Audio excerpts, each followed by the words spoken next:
ये बोले कि मेरी अम्मी तुम्हें ऐसे एक्सेप्ट नहीं करेगी। हाँ। तुम अपना धर्म परिवर्तन करो। हाँ। ठीक है, अपना धर्म परिवर्तन करो, मुसलमान बन जाओ। हाँ। तो मेरी अम्मी तुम्हें एक्सेप्ट कर लेंगी। हाँ। हमने अपना धर्म परिवर्तन किया उस टाइम में। लड़की है, यूपी से बताई जाती है, क्या नाम है आपका? मेरा नाम प्रीति है। क्या घटना हुआ है आपके साथ? शुरू से विस्तार से बताइए ठीक कैसे। जी ठीक है। मैं यूपी की रहने वाली हूँ, मेरा नाम प्रीति है। ठीक है, और मेरे पापा का नाम राजकुमार है। तो मैं यूपी में रहती थी। मैं इनके साथ बचपन से एक स्कूल में पढ़ी हूँ, ट्यूशन में। निठारी में ट्यूशन का नाम सक्षम विद्यालय है। सक्षम विद्यालय जी, और जिस स्कूल में मैं पढ़ी उसका नाम कंचन पब्लिक स्कूल है। हाँ। ठीक है, उसके बाद हम दोनों का उधर रिलेशन बना, बातचीत हुई। हाँ। ठीक है, उसके बाद इनके साथ मेरा घूमना फिरना सब कुछ था। वहाँ यूपी में ही? जी, यूपी में। हाँ। उसके बाद में फिर मैं बर्गर किंग में जॉब, नोएडा में रहती थी। ठीक है, उसके बाद में मैं बर्गर किंग में जॉब करती थी। हाँ। और ये करते थे डोमिनोज में। ठीक है। अच्छा। तो उसके बाद में हम दोनों का बहुत ज्यादा रिलेशन करीब हो गया। हाँ। उसके बाद में ये 2018 में ये दुबई चले गए। हाँ। फिर इन्होंने मुझे दुबई बुलाया, मेरा पासपोर्ट बनवाया, टिकट भेजी, वीजा भेजा। हाँ। 2019 में इन्होंने मुझे दुबई बुलाया। ठीक है। अच्छा, 2019 की बात? 2019 में मुझे इन्होंने दुबई बुलाया। वहाँ पे बुला के मुझे एक पेपर इन्होंने बनवाया। अच्छा। अब मुझे नहीं मालूम वो पेपर कोर्ट का है कि इस्लाम किस चीज का पेपर है। इन्होंने बोला वो पेपर बनवा के लेके आओ, उस पे हम साइन करेंगे, वो मेरिट सर्टिफिकेट है। हाँ। वो दुबई में चाहिए। ठीक है, वो पेपर कहाँ है? वो पेपर इनके पास है। ये सारे डॉक्यूमेंट्स मेरे लेके भागे हुए हैं वहाँ दुबई से? जी हाँ। वह पेपर आपके पास नहीं है? नहीं, मेरे पास मेरा उसका फोटो कॉपी भी नहीं है? वो लेके भागे। ठीक है। हाँ। उसके बाद में वो सारे डॉक्यूमेंट्स लेके ये चले आए इधर। हाँ। मेरा फिर उधर बुला के मुझे उधर उस पेपर पे साइन करवाया। हम दोनों ने साइन किया उस पेपर पे, जो निकाह का पेपर होता है। हाँ। उस पे हम दोनों ने साइन किया। हाँ। उसके बाद में साइन करने के बाद में ये बोले कि मेरी अम्मी तुम्हें ऐसे एक्सेप्ट नहीं करेगी। हाँ। तुम अपना धर्म परिवर्तन करो। हाँ। ठीक है, अपना धर्म परिवर्तन करो, मुसलमान बन जाओ। हाँ। तो मेरी अम्मी तुम्हें एक्सेप्ट कर लेंगी। हाँ। हमने अपना धर्म परिवर्तन किया। उस टाइम में लॉकडाउन चल रहा था, 2020 की बात है, जब मैंने अपना 2020 में लॉकडाउन जी था। दुबई में लॉकडाउन था। तो हमने ऑनलाइन अपना धर्म परिवर्तन किया। ठीक है, उसका सर्टिफिकेट है आपके जी पास? मेरे पास उसका सर्टिफिकेट मौजूद है। ठीक है। ठीक। उसके बाद में हमने धर्म परिवर्तन किया। उसके बाद में इन्होंने हमारे पासपोर्ट पे नाम डलवाया अपना। हाँ। ठीक है, जब मैं दुबई पहुंची थी उसी टाइम पे इन्होंने 2019 में ही मेरे पासपोर्ट पे एज अ हस्बैंड, आपको भी मालूम होगा कि हस्बैंड पे या तो पिता का पासपोर्ट पे या तो पिता का नाम आता है या तो हस्बैंड का नाम, दो ही आदमी का नाम होता है। तो उस पे मैंने अपना तो ये कहते हैं कि मैंने जाली बनवाया। जाली पासपोर्ट पे नाम कैसे आता है? तो मैं इस्लाम भी कबूल जाली कर ली। किस लिए मैं इस्लाम कबूल करी? मैं हिंदू जात की होके मैं इस्लाम किस लिए कबूल करूंगी? मुझे इतना बताइए, किसके लिए करूंगी मैं? भारत में बेटियों का स्थान जो है वह सुरक्षित रखा जाता है। बेटियों का जो है वह मनोबल बढ़ाया जाता है। बेटी बचाओ और बेटी पढ़ाओ नारा भी है मेरे बिहार में यशस्वी मुख्यमंत्री नीतीश कुमार जी का। और यूपी की बेटी अगर बिहार में रो रही है तो विचार करने की जरूरी है। हालांकि किसी भी सत्यता की पुष्टि हम अपने चैनल के माध्यम से नहीं करते हैं। हाँ बोलिए। उसके बाद में फिर इन्होंने मेरा धर्म परिवर्तन करवा के मेरे पासपोर्ट पे नाम रखवा के मुझे 4 साल उधर दुबई में रहे, मेरे साथ रहे, मेरे हस्बैंड की तरह। मैं हस्बैंड मियां बीबी की तरह रहते हैं जैसे एक रूम में रहते थे? जी, एक ही रूम में रहते थे। ठीक है, यानी लिव इन रिलेशनशिप में रहे हैं? अब हस्बैंड वाइफ है तो एक ही साथ रहेंगे ना। जब उन्होंने मुझसे निकाह करा, कबूल किया, मुझे इस्लाम कबूल करवाया, तो एक ही साथ रहेंगे ना। हाँ। उसके बाद में फिर ये वहाँ पे मेरे साथ रहे। मैंने 4 साल मैंने 4 साल काम किया हाँ। पार्लर में।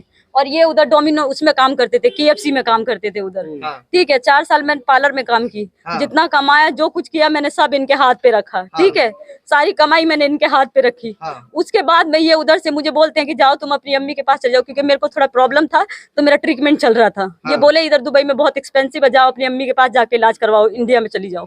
हम इंडिया आ गए। कब आप इंडिया आए थे? मैं 2022 में आई थी, सितंबर में इंडिया। सितंबर में? ठीक है, उसका प्रूफ होगा आपके पास? जी बिल्कुल, टिकट है मेरे पास में, मेरे पास में मैसेजेस भी है। ठीक है, तो मैं आई थी 2019 उसमें आई थी मैं 22 में सितंबर में। उसके बाद ये पीछे से क्या किए, सारा सामान लेके, मेरे पूरे डॉक्यूमेंट्स लेके, ठीक है, जो मेरा पैसा धेला, जो भी मेरी जमा पूंजी थी, सब कुछ लेके ये अपना भाग के बिहार आ गए। ठीक है, कब की बात है ये सितंबर की ही बात है, जिसमें मैंने उसी समय की बात, जिस समय मैं इंडिया आई हुई थी उसी समय ये पीछे से सारा कुछ बेच बाच के, मेरे रूम में जो सामान था उसको बेच के, जो कुछ था मेरे पास में, मेरे जो चीज बचती, पैसा था, सब कुछ लेके ये भाग आए इधर। ठीक है, इधर भाग के आके मुझे कहते हैं कि तेरा मेरा कोई रिश्ता नहीं है, कोई ताल्लुक नहीं है, जा तू अपने घर चली जा। ठीक है, उसके बाद ये बात कब बोले थे? ये इधर आके बोले थे। ठीक है, मतलब 2022 में ही? जी बोले उसके- 15 दिन तो ये गायब ही रहे थे, बड़ी मुश्किलों से मिले थे, किधर छुपे हुए थे मुझे नहीं पता। भाग के फोन बंद करके 15 दिन पूरा गायब थे, 15-20 दिन। हम इनकी अम्मी को, इनके फुप्पा को, सबको हम कॉल किए, पूछे कि किधर है किधर है, सबसे मैं रोई गिड़गिड़ाई, लेकिन मुझे किसी ने कोई जवाब नहीं दिया कि ये कहाँ है। ठीक है, उसके बाद इनकी अम्मी ने भी गाली गलौज किया हमारे साथ में, सब कुछ हुआ। ठीक है, उसके बाद आपने क्या किया?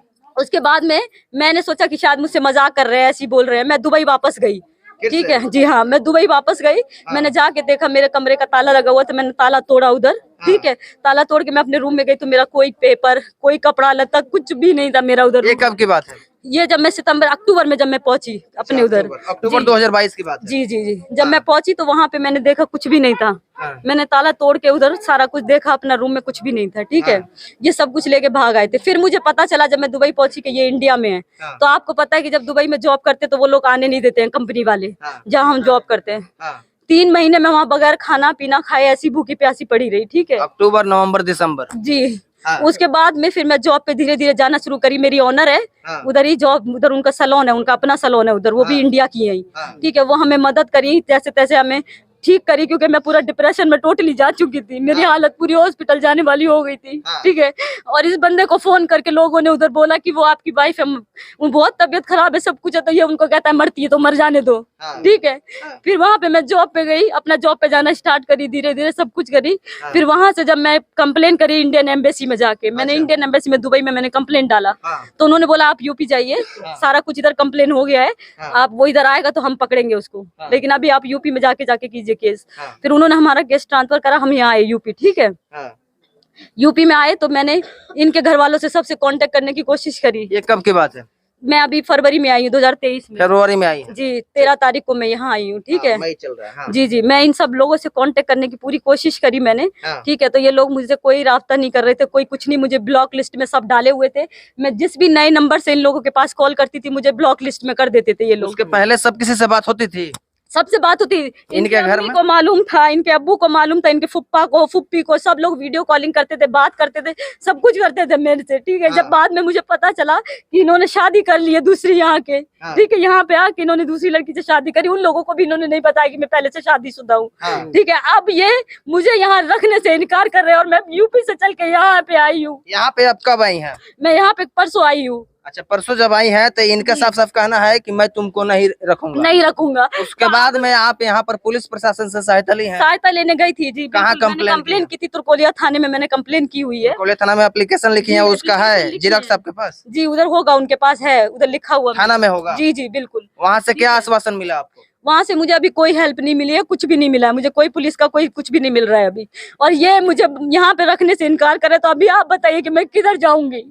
ना मैं अपने धर्म की रही, ना जात की रही, ना अपने परिवार की रही, तो मैं कहाँ जाऊंगी? मुझे बताइए। तो मैं यहीं पे मर जाती हूँ ना, फिर आग लगा के मरने दीजिए ऐसे ही। इधर जाऊंगी मैं, कोई मदद नहीं करेगा तो कहाँ जाऊंगी मैं? बताइए मुझे। और ये मुझे रखने से मना करता है। अभी हम यहाँ से गुजरे तो ताली बजा के बोलता है पूरा घर, क्या कर लिया तूने, क्या कर लिया तूने यहाँ पे आके, सरपंच के सामने, सबके सामने क्या कर लिया? तो अब आप लोग बताइए मुझे कि मैं कहाँ जाऊँ, क्या करूँ? मुझे बताइए आप लोग। हम तो यहाँ से नहीं जाएंगे, हम इसके घर में रहेंगे, इसके साथ रहेंगे, नहीं तो यहीं पे मरेंगे हम आग लगा के। बता रहे सबको, बना लीजिएगा, सब वीडियो पे डाल दीजिएगा। इतनी दूर से चली गई मैं यहाँ, इसलिए नहीं आई हूँ, इसलिए नहीं आई हूँ मैं यहाँ पे। सवाल साधारण नहीं है इस औरत का कि मैं अब क्या करूं, और इसका जवाब देना हम मीडिया बंधु के बस में भी नहीं है। यहाँ पर स्थानीय लोग हैं और यह जो स्थिति है यह विचारणीय है पुलिस प्रशासन के लिए भी, और यहाँ के जो स्थानीय जनप्रतिनिधि हैं उन लोगों का भी यह जिम्मेदारी है कि इस समस्या का समाधान वो किस प्रकार कराएंगे। मेरे साथ मीडिया के साथी हैं सच का सफर से संदीप भाई, सब सारी घटनाओं पर आपका क्या वक्तव्य है? देखिए, इस बात को सुनने के बाद तो यही लगता है कि अगर एक्सेप्ट नहीं करते हैं तो कहीं ना कहीं ये मामला लव जिहाद में जा सकता है। हाँ। क्योंकि एक इंसान पूरे कौम को बदनाम कर देगा। हाँ। एक इंसान की वजह से हम एक दूसरे में बट जा रहे हैं आजकल। हाँ। हिंदू मुस्लिम, इन्हीं लोगों के जैसे लोगों के चलते हिंदू मुस्लिम हो रहा है। हाँ। क्योंकि एक गलती करता है 100 मुसलमान बदनाम होता है इसमें। वैसा ही एक हिंदू गलती करता है और 100 हिंदू बदनाम होता है। सेम यहाँ पे वही कहानी हो गया है। हाँ। तो इस पे कहने की कोई बात नहीं है। हाँ। सारा समाज इस लड़की के साथ है। हाँ। और अगर शादी किए हैं, अगर सच में यही बात है, हाँ। इनको इस लड़की को रखना पड़ेगा। हाँ और मैंने अभी एसएसपी सर से भी बात किया है, अब अपने स्तर से वो जांच करेंगे। हाँ। बाकी आप सब देख ही रहे हैं। सेमरा बेलोतिया टोला सेक्सटोली का यह मामला है, तुरकौलिया थाना में। यहाँ पर